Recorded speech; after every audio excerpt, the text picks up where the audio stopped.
किसानों की आय साल 2022 तक दोगुनी करने के प्रधानमंत्री के लक्ष्य को पूरा करने और प्रदेश में चल रहे विकास कार्यों को गति देने के लिए मुख्यमंत्री मनोहर लाल खट्टर में प्रशासनिक सचिवों के साथ चर्चा की है, जहां मुख्यमंत्री ने लोगों की समस्याओं का जल्द समाधान करने और प्रदेश में चल रहे विकास कार्यों को गति देने के लिए प्रशासनिक सचिवों को कहा। साथ ही साथ और भी कई कार्यों को लेकर निर्देश दिए। इस बारे में खास बातचीत की है हमारे संवाददाता अनिल कुमार ने राजस्व एवं आपदा प्रबंधन विभाग के अतिरिक्त मुख्य सचिव संजीव कौशल से। विकास कार्यों को लेकर हरियाणा के मुख्यमंत्री मनोहर लाल खट्टर की अधिकारियों के साथ बैठक हुई और बैठक में किन मुद्दों पर चर्चा हुई, इस समय मेरे साथ है हरियाणा के अतिरिक्त मुख्य सचिव संजीव कौशल। इनसे जानते हैं जी। कौशल, धन्यवाद अनिल जी। माननीय मुख्यमंत्री जी ने एक बैठक की थी। दरअसल कल उन्होंने 2 बैठकें की थी। एक बैठक में उन्होंने सारे उपायुक्तों को बुलाया था, सारे हरियाणा के 22 ज़िलों के, और साथ में हमारे जो टॉप ऑफिसर्स थे, चीफ सेक्रेटरी मैं था, हेल्थ सेक्रेटरी थे, मेडिकल एजुकेशन के सेक्रेटरी थे, और जो चीफ मिनिस्टर साहब के ऑफिस के अधिकारी वो सब थे।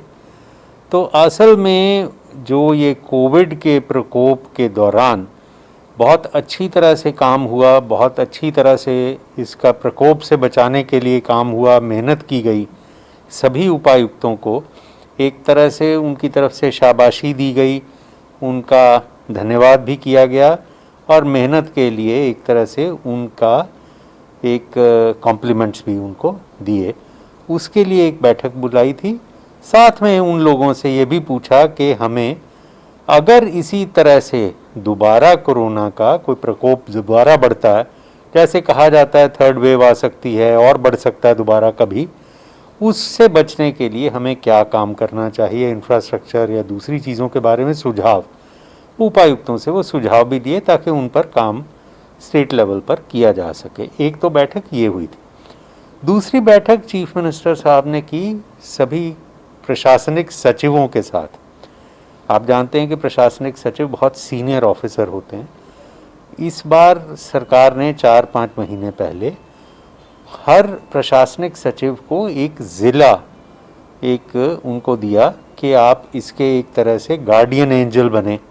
आप इस ज़िले में जो मेन प्रोजेक्ट हों, अगर वो रुके हों किसी कारणवश कि स्टेट लेवल पर किसी और विभाग से कोई क्लियरेंस के लिए वो दिक्कत आ रही हो, तो आप वो क्लियरेंस करवाएं। इसी तरह से विकास कार्यों को तेज़ करें। डिस्ट्रिक्ट ग्रीवेंसेस कमेटी के जो चेयरमैन मिनिस्टर होते हैं, अगर वो ग्रीवेंसेस कमेटी में ना आ पाएँ ताकि लोगों की शिकायतें सुनी जाएं समय पर, तो ये प्रशासनिक सचिव वो मीटिंग को चेयर कर लें ताकि वो लोगों की जो समस्याएं हैं उनको दूर किया जा सके, उनको निवारण किया जा सके।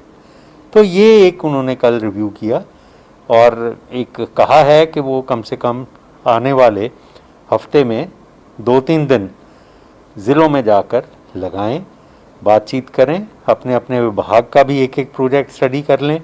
साथ में जो देरी हो रही हो, जहां कोऑर्डिनेशन की आवश्यकता हो, वो भी तेज़ी देकर वो काम भी प्रशासनिक सचिव करवाएं।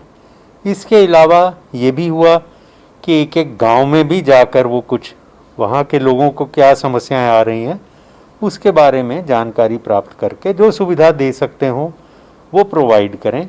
प्रोग्रेसिव फार्मर्स से भी बातचीत करने के लिए अधिकारियों को उन्होंने कहा है कि वो उसके बारे में भी करें। प्रोग्रेसिव फार्मर्स, जैसा कि आप जानते हैं, सरकार का ध्येय है कि किसानों की जो आमदनी है वो 2 गुना करने का लक्ष्य रखा गया 22 तक का। ये प्रधानमंत्री जी ने ये चीज़ कही है। उसके लिए सारे देश में लोग, सरकारें कोशिश कर रही हैं। हमारी सरकार भी बहुत तत्परता से काम कर रही है। तो ये प्रोग्रेसिव फार्मर से क्या काम, किस तरह से दूसरे कृषकों को भी खेती बाड़ी करनी चाहिए, कौन कौन सी फसलों से ज़्यादा वो धन कमा सकते हैं, क्या क्या और एक्टिविटीज़ से वो ज़्यादा आमदनी बढ़ा सकते हैं, उसके बारे में बातचीत करेंगे। उनसे सरकार से और कोई सुविधा लेनी हो तो वो उनसे जानकारी ली जाएगी, ये सब काम करेंगे। बाकी ज़िलों में अगर सीनियर ऑफिसर जाते हैं तो वैसे ही सरकार की एक्टिविटीज़ को तेज़ी से किया जा सकेगा। कौशल साहब, कोरोना महामारी को लेकर जो इंतजाम किए गए हैं और जो अब ब्लैक फंगस सामने आया है, इसको लेकर सरकार क्या कर रही है और इस समय क्या स्थिति है? देखिए, ब्लैक फंगस को कंट्रोल करने के लिए एम्फोटेरिसिन बी की आवश्यकता है। उसकी पहले काफ़ी कमी चल रही थी। अब हरियाणा सरकार ने अपनी कोशिशों से भारत सरकार से और उपलब्धता बढ़ाकर इसके तो हमने ग्लोबल टेंडर भी कर लिए, काफ़ी उपलब्धता बढ़ाई गई है। और मैं सोचता हूं कि आने वाले समय में हमारे डॉक्टर्स और जो डॉक्टर्स को मेडिसिन की आवश्यकता होंगी वो उपलब्धता पूरी करवा के हम इस जो बीमारी है इसके भी प्रकोप से बाहर निकाल पाएंगे जो भी मरीज़ हैं। कौशल साहब, जिस तरह पीछे ऑक्सीजन की कमी थी और अब जो है हरियाणा का कोटा भी बढ़ गया है, अब भी क्या ऐसी स्थिति है जहां ऑक्सीजन की कमी हो या बेड की और या वेंटिलेटर की? नहीं अनिल जी, मैं वही बताना चाहता हूं कि देखिए, जो आज के दिन स्थिति है, कल रात की रिपोर्ट के मुताबिक हरियाणा प्रदेश में जो कोविड की स्थिति है वो बहुत अच्छी है, कंट्रोल में है। अब 2.49% हमारा टेस्ट पॉजिटिविटी रेट रह चुका है, कल रात की फिगर्स हैं।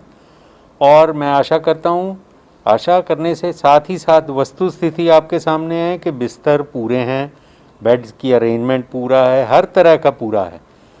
जो बहुत कम मरीज़ हैं अब हमारे बचे हुए, जो हमने नई सुविधाएं भी बढ़ाई, वहाँ पर भी अब मरीज़ों की संख्या बहुत कम हो चुकी है।